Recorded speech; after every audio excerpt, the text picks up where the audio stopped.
leading the retention team, focused on building customer loyalty around our core products. So basically keeping people coming back month after month and hopefully day after day, coming back using SoundCloud more of the time and listening on SoundCloud more.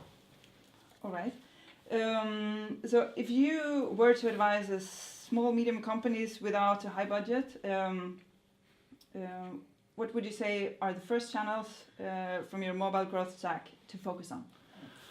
It's really important, I think, to focus, particularly in the early days, on product market fit, which is basically the retention layer in that stack. So I would focus a lot on, I mean, ultimately it's about looking at your metrics and really understanding, it's particularly in the early days, what does activation mean for your particular product and your particular user base. So like, what is that golden moment when a user really gets what the product's about, has a great experience, and it's likely that they're going to, keep coming back. And I think figuring that out in the early stages is really critical.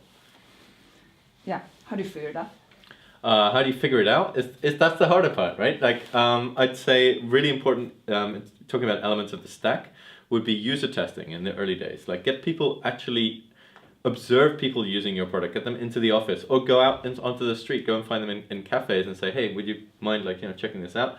Just observe how they're using the product.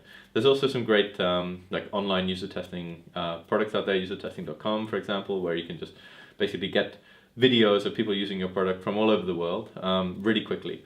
I'd say in the early days, that qualitative feedback is maybe more important than the quantitative feedback of like the data that you're seeing from your analytics, because in the early days you might not have enough users to get really kind of a significant amount of data, but from doing like 3 or 4 user tests you can really quickly identify patterns and places where the product's confusing a user, or they're kind of getting stuck.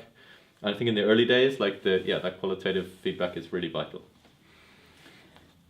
For a lot of people, it's a very difficult term. So how would you start with mobile CRM, and how would you choose your channels? Mobile CRM, yeah, it's a big topic, and I think that it's a fast evolving space. There are a lot of like really good tools out there in the marketplace that can really help you. Like we use AppBoy currently, but there are some other great ones out there, Localytics, Kahuna, and yeah, a whole bunch actually. I think when you ask about like what are the most important channels, there's a lot of question about like whether email is still a relevant channel in the mobile age. I would say definitely it is. And I would say quite honestly, email is something that we're not doing as well as we could be at SoundCloud right now. It's been a tough topic for us from a technology point of view, and we're hopefully going to get a lot better at it now. We're putting some more dedicated resource behind it. How are you going to do it? We've got a new lifecycle marketing manager in New York who's like really kicking ass, like getting our email strategy into gear. But then you talk about like other like important mobile channels. Push, of course, is very exciting. But then it's all about driving like a good opt-in rate on push, particularly on iOS. So it's about really educating the user about why you want to send them push notifications, telling them not just, hey, we'd like to send you push notifications, but this is why, and this is the value that we'd like to bring. These are the benefits, and really get that opt-in rate up. And also, yeah, in-app message is by far the best channel as far as I'm concerned. That's why it's important. Why? Because the conversion rates are through the roof. Because users can't opt out of in-app messages, and if they've done well and done carefully and built in a way which kind of blends with your app look and feel, so they don't seem like jarring, but they actually seem like sort of genuine native interactions from the app, albeit that they could be delivered through a marketing framework. These are incredibly powerful messaging channels, and we've seen like fantastic conversion rates from the in-app campaigns that we've been running, and it's the one thing which actually a lot of marketers are still not very clued up about. Like if you ask most marketers about what channels work on mobile, they'll maybe talk about push notifications, they'll maybe talk about email. Hardly any of them will even mention in-app messages because it's very like not understood within the industry yet. But you're talking about all those great ways of getting hold of end users, but couldn't that be annoying for people as well when you are dealing with push, SMS, and in-app alerts? Absolutely, yeah. You have a large danger of annoying the user if you're hitting them with too much messaging or irrelevant messaging. That's why you have to really follow a few golden rules. It has to be smart, well-targeted, personalized if possible, timely, has to be interesting to the user, and ultimately the way that you figure a lot of this stuff out is by having proper measurement around it. If you've got proper telemetry around your messaging, then you can really understand if it's driving your metrics in the right direction, but also you can keep an eye out for potential negative effects. If you see your push opt-in rate falling, that means people are opting out of push because you're sending them too many push notifications.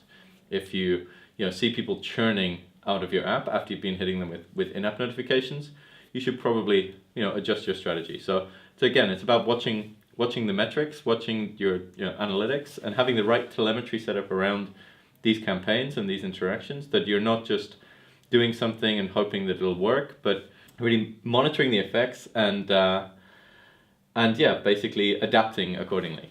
And maybe you will annoy some users, but if you're understanding that and measuring it, then you can adapt.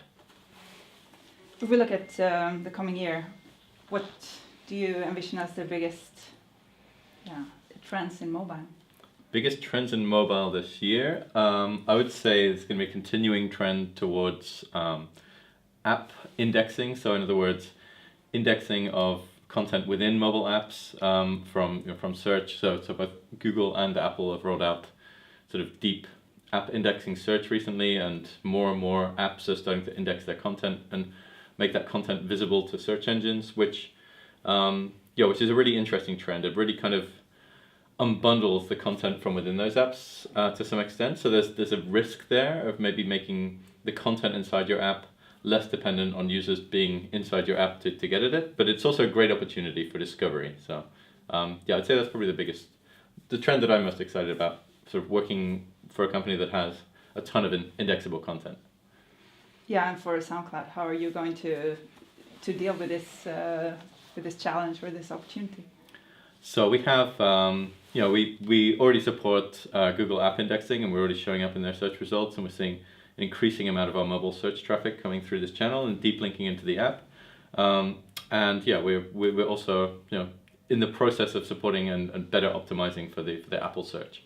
I think the next stage is really to understand where that traffic is coming from when these users enter the app, and providing contextual onboarding for users who are new to the app, whilst users who are already are users and they're just getting deep linked in one more time, increasing referrals.